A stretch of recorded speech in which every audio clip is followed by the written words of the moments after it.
What unsettling experience did you have with a neighbor? When I moved into my new house, I was excited about starting fresh in a neat little neighborhood.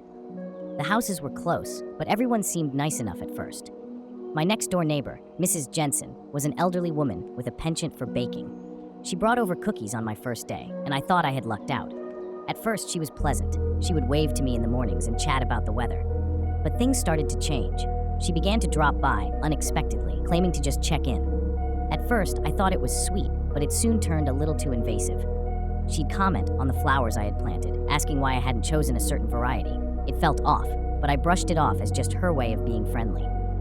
Then there was nightfall. It wasn't that long after I moved in when I noticed strange noises coming from her backyard late at night. It was a soft humming sound, almost like a lullaby, echoing through the quiet streets. I convinced myself it was the wind or my imagination. The neighborhood seemed to be on edge too. I observed small gatherings happening in Mrs. Jensen's yard, people I didn't recognize. They always appeared so serious, quiet talking, glancing over their shoulders as if ensuring no one was watching. Then one day, I overheard them mentioning my name. They were discussing me as if I were a topic of concern. Chills crept down my spine. I confronted Mrs. Jensen one afternoon when she came by to drop off another batch of cookies. "Why are people talking about me?" I asked, trying to keep my voice steady. She just smiled, her eyes twinkling in a way that felt more sinister than reassuring. "Oh, they just want to make sure you're settling in fine. We take care of our own here," she said, almost too sweetly. That remark led to a wave of paranoia.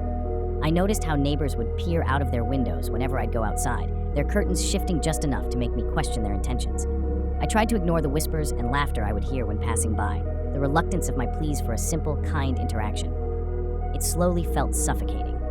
One night, I heard the humming again, louder this time, intertwining with a frantic rustling noise.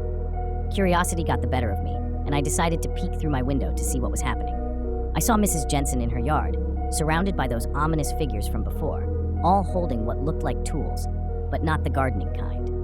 I could barely make out their shadows against the dim light. They were all staring straight ahead, their movements precise and synchronized.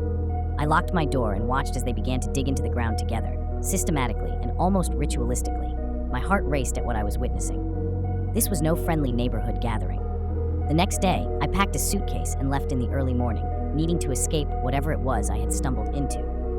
I don't know what happened to that house after I left, but a few weeks later, I got a letter from a local real estate agent saying my house was sold to a new family. I wondered if they had any idea what had been going on, or if they too would find themselves tangled in that sinister neighborhood trap.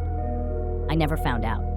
Part of me is glad I left, but a darker part wonders what exactly was buried beneath my old backyard. Sometimes I still hear that lullaby, drifting in through my window at night.